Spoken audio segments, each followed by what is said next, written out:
Hello, and welcome to yet another episode of the Conversation Capital. Today we have the one, the only, the OG voice of reason, Bonga Bueta. Welcome back, guys.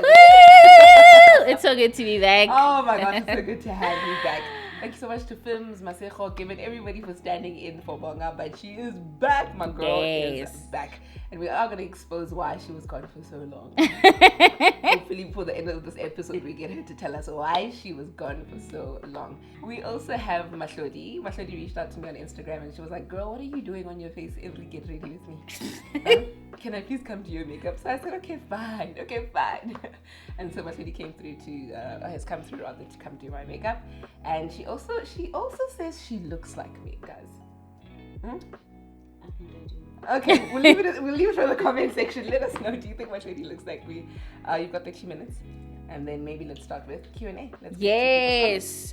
So on one of my favorite episodes, so sad I wasn't here for it. It was the one with Justice. And it's the power of embracing vulnerability as black men. Nozizwe Nuku said men are going through a lot, which I think people like Justice do really help us expose.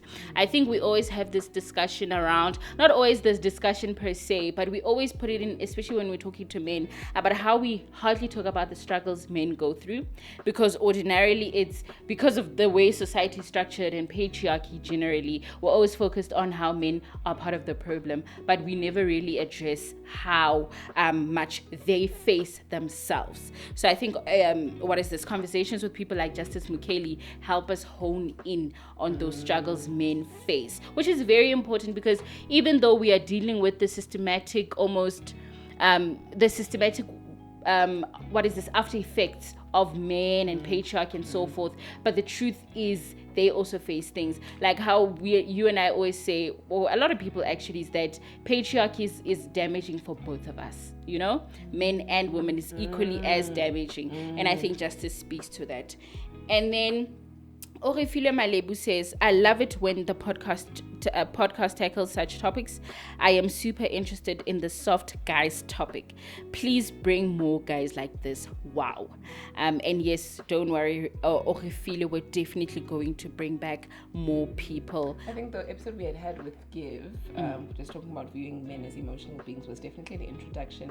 And it showed us, people that are working on producing the actual shows, that actually this is a gap. We need to talk to men more, you know. And in a way, because I remember the one time when we were answering a question and Given said, people saying, no, these aren't, men need to have these conversations, and it's odd that these conversations are on women's platforms. And Give said, but how many of you guys are watching men's platforms? So I realized that there's a gap for men and women to be discussing these things, as we're trying to do now. Do you understand? For us to all kind of reach this balance where we're all aware of the conversations that need to be had, and so we're all having them. Because it's one thing if we start reaching out, let's just say Given starts a podcast where it's men's only and they're reaching out to men, and we don't see the work that men are putting into the discussions that they're having, you know. So it's also important for us to be able to reach men at that level and to kind of share the dialogue. I think even Justice says this shows that even women need to put in the work. Yes. You know, it's a combination. We all need to put in the work. Yes. Yeah. And I think if we are all, it's not a kumbaya moment per se, but if we are all recognizing that each group or sector has its own struggles, and we come together, somehow we go further a lot quicker. Yeah. You know? And then this comment actually, it's from Francisca. She says, watching you from Ghana, it's clear that Justice has done his work. I enjoyed listening to the dialogue. I wonder how the femininity movement will embrace the vulnerable men. Okay, first, I want us to discuss first this part, Justice has done his work. I think that is so important for all of us, men or women. But I feel like with the conversations around patriarchy, around GBV, around just men in general, it's important that men are open to doing the work. And I think Justice also said this. I think when he spoke about with Given, he was like, you've done a lot of the work, so you allow some of your friends grace that they haven't reached a particular place that you are at. It's important to do the work, and for all of us actually. I've been actually feeling very exasperated by the whole doing the work concept lately. Because I realized, guys, we're on this earth to fight, Nick. You've got to fight for your health, you've got to fight for your mental health, you've got to fight for knowledge in your head, you've got to fight for intelligence. the other day, and I even thought, is this a depressive thought? But I was just like, actually, what am I here for? Because it seems like I'm here to fight for my I'm life. constantly The fighting. only thing that's free is the oxygen in my lungs. Otherwise, after that, everything, guys, you're fighting for your body. Fighting for your health is fighting for the temple that you are in. You must fight for it. You don't just get it mahala. You know, we fight for everything. A friend of mine, just in relation to what you're saying, we were talking about how we wish we knew more in terms of I tried to keep up with what is this current affairs, but as busy as your life gets, it's difficult, right? And being a human being is so multi-layered, right? That you want to be in touch with the current affairs, you want to be going out getting to exercise your body, you want to be a present friend, you want to be this, it's work, all of it is work. And maybe that's why some of this internal work we leave it behind, you know, because you're like, the internal stuff is okay, I'll put it in the back burner because it's internal, it has to do with me, but the other stuff, and before you know it, you're a nonsense human being. Something's gonna creep up on you, right? Either way, whether it's like the internal work or the working out or the not packing your scuffed jeans and eating healthy, something's gonna creep up on you. That's so true. That's so true. And it's exhausting too. I'm just like, what are we here for? And then the Francisca goes on to say, I wonder how the femininity movement will embrace the vulnerable male, you know? And it's so true when you think about this, like in the conversation with Fims. She was saying, a man with justice, but Fims, when justice was like, maybe women also do need to do the work, because Fims was saying, at the end of the day, I want a man with a plan, you know? And most women say that sometimes, but it's like, are we ready to embrace a man who says, I don't have a plan right now? Sure. You know? So we say we want to do the work. We want you to be a lot more vulnerable. But are we going to be okay with a man who says, actually, I don't have the capacity right now. Can you go to the office and be the one to fend for us almost? You know? Hey, and this is the truth. This is also a discussion that I think I already mentioned it in the episode. I can't remember. But where this guy said to me, I hear you're calling on for men to be more vulnerable, but are you ready to see me like that? Is that practical? Once you see me crying and down and out, is that practical? Are you going to see? And then he said, because I've discussed it with my friends, that women will call for it, and then when it happens, they're like, what's that? My thing. You know, and I remember being called out for that and realizing, yes, I've done it many times to my loved ones, where like when they expose a bit too much vulnerability at a certain time, where I'm like, what are you doing? I need you to be strong and a man right now. It was actually a conversation on Twitter how never tell women your problems, because as soon as things go south, they're going to be using that against you. Sure. You know, women are going to use that against you. So but it's a very... Like it's also not all women also. No, definitely. Yeah. But it's also the conversation, men are trash, then we like, not all men. Yeah. So yeah, a lot of things can be true at once. You know, we can be like, not a woman, but at the same time, women sometimes we have the tendency to be like, we want you to be vulnerable. However, are we ready to be fully embracing of that vulnerability with everything that it comes with? And then Tandi Wendabeni on the same episode says, I think we are too quick to minimize the impact our parents have on our values and principles when we're adults. It's imprinted in your brain and you never consciously think about it, but it's there. The people who you live with and experience, you see it more than you will unless you are more intentional about it. It's so true. And I think it relates to the thing you're doing the work, because it needs you to be an intentional person if you want to change maybe the narrative about your personality or the narrative about men in general. Like, who's this? Justice had to be like, I need to be intentional in how I want to show other men love, you know? But I wonder what, like, okay, that episode addresses it, but I cannot help but wonder, like, how does one reach that place? You know, I think it takes a very special awareness to be like, and someone alludes to that, to be like, there's room for me to be a better person. And I think what I like about, and why I think he's able to be the person that he is, and other men like him that we may not know, is that you have a circle that's embracing of that, you know? People who don't make you feel otherwise for being that type of person. And Bonga, you're touching on something that's really important. one of the things that I've also realized is in the mold of like what you're being raised as. The comment is talking about like we underestimate the role our parents like instill in us. Yes. Because there's also the fear of rejection. And you must remember like these parents are this like eternal source of like love and abundance. And stepping away from something that you know they've been grooming you to, it's like leaving maybe even your religion.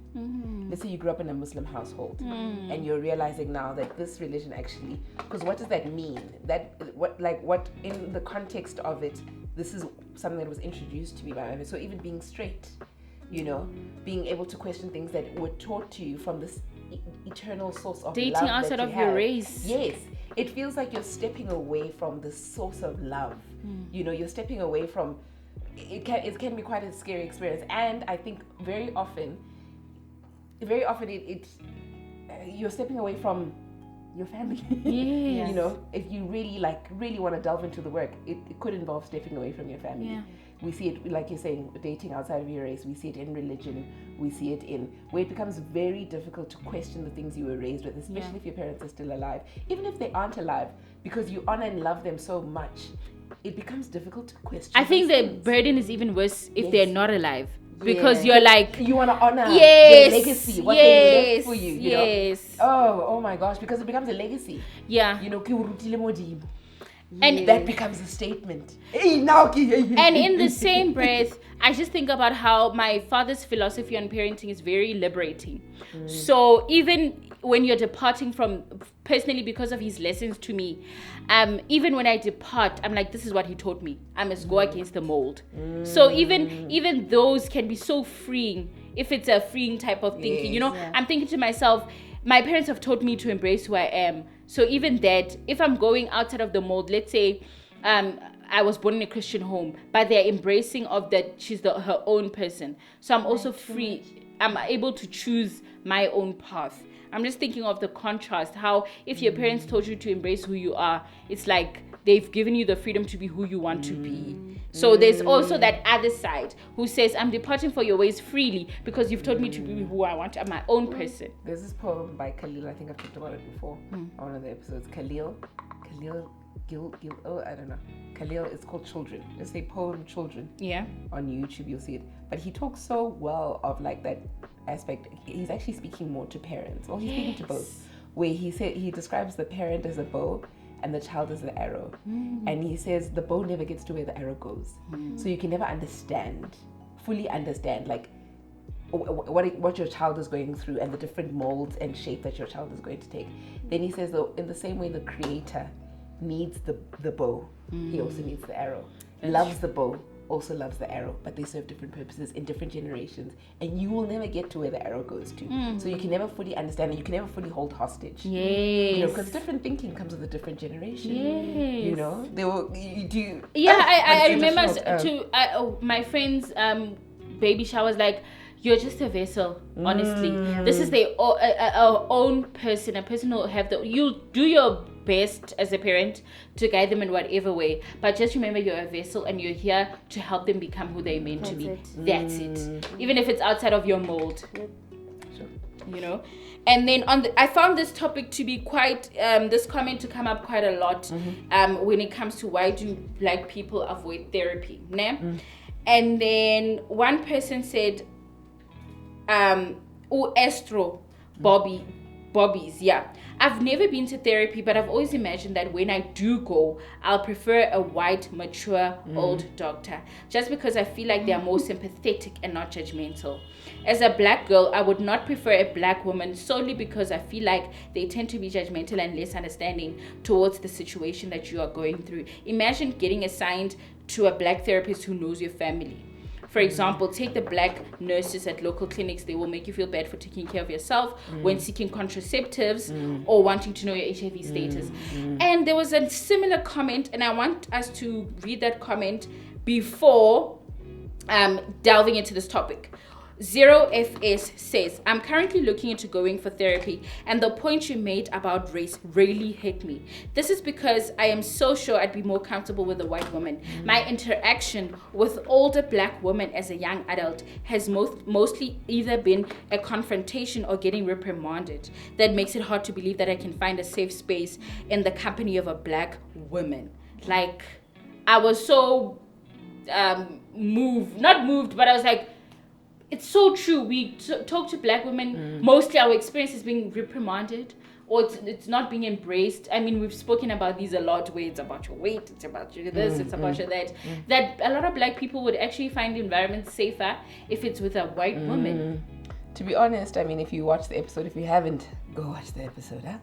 It's Black People in Therapy. It was with Pila Sunday. And you know, it doesn't happen often where I change my mind, but I changed my mind through the comments, because I'm commenting to say, no, I want somebody that looks like me. But the comments, different layers of it, saying, no, I don't want to be judged. And my experience of black females is, and then I had to sit and think about my experience of, like, the most hurt that I've experienced in my life has been from comments from people that I know that look like that are these, and I understood the trauma that I don't want to go to somebody that looks like that. Because already I'm defensive. You know what? I'm already expecting umama that's going to tell me what kisile. Thinking about it, Linda, like, just, I thought I would want a black woman as well. But now that I'm reading the comments and I'm reflecting, I'm like, wow, you guys are making me think a lot. Because it's like, do you really want, are you going to say, I'm having sex, or I'm having, you know? Yes. Because are you going to be comfortable to talk comfortably to somebody that looks like your mom? Yes. You know?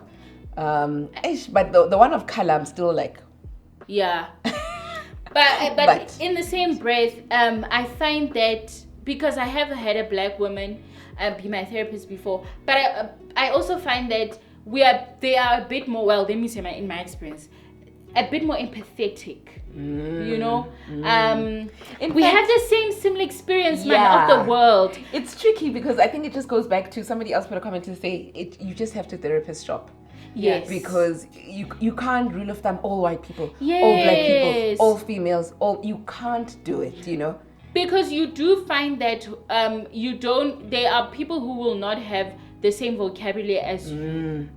Yes, you know, or they don't come, and it's not to say the black experience is the same, but there are the things that are similar in our experiences of the world as black people. And also there are a lot of progressive black people who are very deliberate about the fact that they want therapy. They are therapists for black people. And somebody else also said, because I was speaking to, like, Mahua will just be here, cut granny off, cut whoever off, they're toxic. And then this person said, but if they're toxic, why are you insistent on perpetuating a certain culture and keeping a certain culture of harboring toxicity? Hey, that's when I was like, hey, these listeners are here to fetch me. But I appreciated that comment, because I sat and I was like, yeah, actually, why am I already comfortable to defend that even if your grand is toxic, you can't cut them off? I'm already ready to say that, technically. Yeah. But now you should know, Vela, I'm keeping my grand. But I heard it and I understood it. Like, you know, if somebody's toxic and your therapist is helping you establish that this person in your life, maybe not in everyone's life, but in your life, has toxic traits. And what Pilasani spoke about is exactly that therapy. It gives you vocabulary. Like, this person is gaslighting. This person is what. Now you're like, I wasn't crazy. You know, because a lot of experiences, I think I was reflecting earlier on in just our general conversations as we're getting ready for the show. I was questioning, if a friend ghosted me, I was questioning maybe this, maybe that, and Given was like, no, you're doing that thing of saying you're finding excuses for terrible behavior. Oh, and when we love people, because we usually love people more than we love ourselves, we always find ourselves first to blame. So if you're being ghosted by a friend, it's what did I do to her? And forgetting that ghosting is emotional manipulation. It's emotional abuse. You're like, confront me. Be like, hey, I don't like A, B, C, D. Give me an opportunity to change. And then when you leave my life, I at least know why. Or at least I'm not okay, or whatever. We'll say talk something. whenever. But you're emotionally abused, because I'm sitting here with this burden that I don't know what I did to you. And, you know, now I'm carrying so much because you're failing to love me back. And in everything, that's why Do the Work will be the running theme. Because that is work from both sides. Why are you ghosting Batho Jwalo? Yes, Then why are you finding yourself? Yeah, I'm saying I want to do the work. I'm starting to hate it. But it's so true. You cannot not do the work. Unfortunately. Yes, you have to. Unfortunately. You're never just gonna land up with like I recently ordered on Take a Lot because I do try to journal. I understand the benefits of journaling. There was actually this article that released the benefits of sleep, on pain with gratitude journaling. Can you imagine? Just journaling gratitude can make you experience pain differently. Yes. Can make you experience sleep differently. So I bought a gratitude journal that like guides you in like. that's so And that's because I'm trying to do the work. But tough. Now I'm like, even 10 minutes before bed, I must do something else. I can't just sleep. I'm always doing something. It's an You know, and ongoing speaking journey. about gratitude, It's an ongoing just as we start the year in J, even to anyone who's listening to this, and even your prayers, like when we're doing, all of us are doing vision boards right now, etc. Write them as if they're already there, you know. So thank you for this and this, Lord. Thank you, or whoever that you believe in. I like that. I practice that, and it's amazing for me. But yeah, so Baringaka experiencing pain differently. Yeah, so basically your pain perception becomes better. Your gratitude journal, because your sleep becomes better. If you sleep better, it becomes better. There's quite a few articles on it. Just go to Google Scholar and then punch in gratitude Google journaling. Scholar. Google Scholar. Yo, Please don't just Google, no? conversation Scholar capital is serious. Yeah, no, you need to Google Scholar it. Yeah, Scholar people will be like, I saw this on Google. I'm like, is that peer reviewed, my darling? Or you're just throwing around random articles? Speaking of doing the work, we'll get into why I was away. Yeah, we talk about that. You know? I made a baby. Well, we made a baby. Congratulations. Thank What's the you. experience? Okay, we're gonna get there. We're gonna get deep into it. We didn't tell you guys because Matulaloya, man. And I said, you know what, my cousin, let's keep this a secret. You know what would be a show on Vele hiding? Is it really necessary to hide a pregnancy? For me, it is. Yeah, me too. Forever and ever. Me too. No, forever And it's not ever. to say we because this is a social media age. It's not to say someone else doing it is horrible, but this is personally our principles. Yeah. Yeah. Yeah, I'm also no. old school like that. Yes, have and to. I do get, I mean, there was a time when we were talking when you were still heavily pregnant and you were like, you know, so I get conflicted because what about the part where I'm supposed to celebrate what I'm going through? And I remember like sitting on it for a while, like, yeah, when do you get to like indulge and fully enjoy what you're experiencing? Yeah. But for me, pregnancy is also 100% got to do with somebody else's life. True. And so I don't have permission to bulldoze, you know, this You know, when experience. when you're speaking about that, my mother was speaking of piercing her, and I'm like, no, I would really like her to make that decision herself. I'll tell you, ask my mom, because I went to a super religious high school that didn't want us to wear earrings and stuff. And around 16, 17, I was really upset with my mom. I said, you defiled the temple. Because I can tell you for free that I went through that phase. I was really Exactly. upset. I was like, And then now, years later, I'm getting more piercings. And she's like, oh, is this you, man? Defiled. Defiled. but isn't that great? That life is so nuanced. I'm Yes. okay. At least I Yes. made that decision myself. Yes. Waban? Yes. So I was like, if she goes to crash one day and she's like, Mama, now I not mama. Yes. Then we're like, okay, let's go. Yes. But for now, no. She'll decide herself Yeah. when she wants earrings. No. So you're right. It's someone else's experience.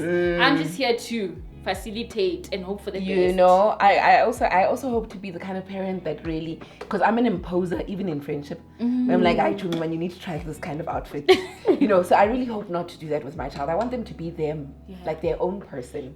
I want them to decide things for themselves and have their own character. Yeah, Lena, I'm wondering, because I'm so fresh into being a mother, I'm wondering, am I gonna live these principles? You know, when it's serious now. Like she's saying, I want to be. And where does guiding now you're overpowering? Yes. So let's just say you don't want her to starve, and she says to you, Mom, I want to be a songwriter. How many rich songwriters do you know?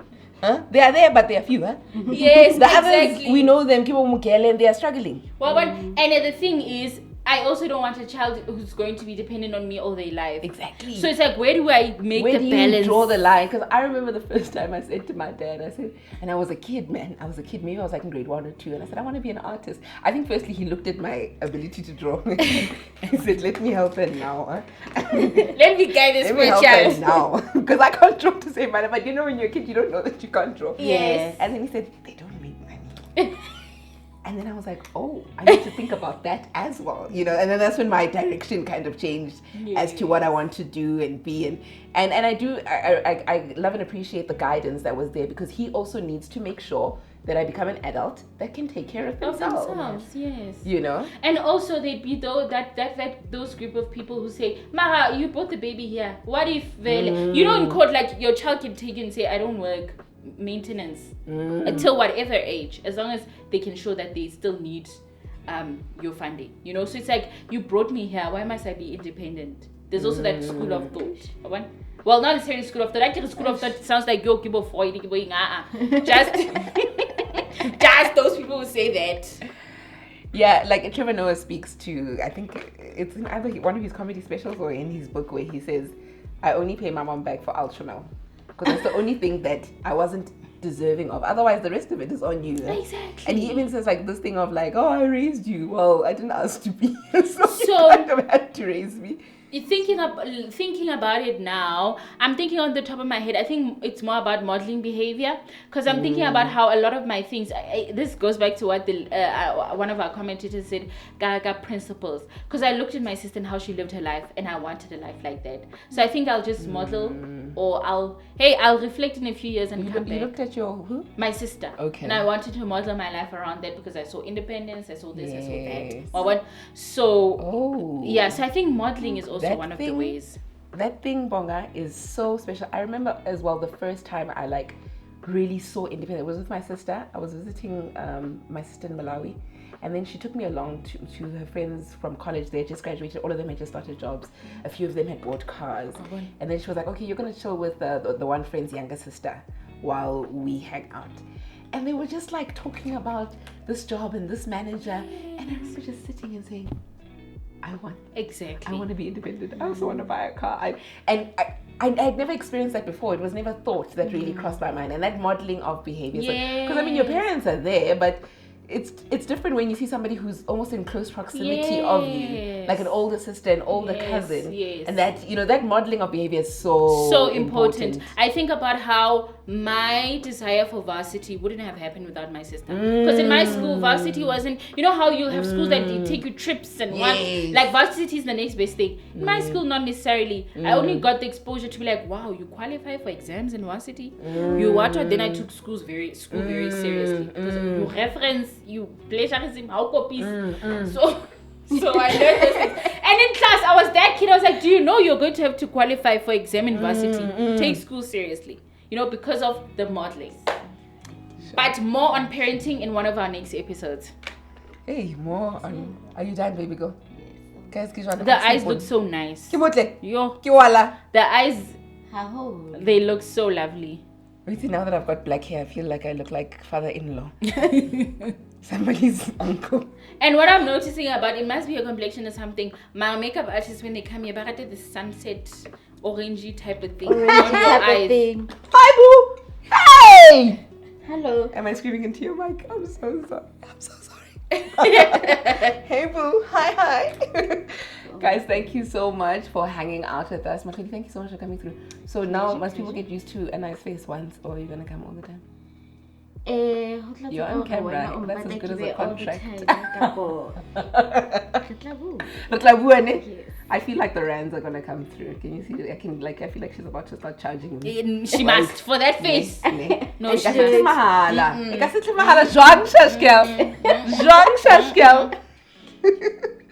Guys, thank you so much for joining us. And yeah, goodbye and God bless.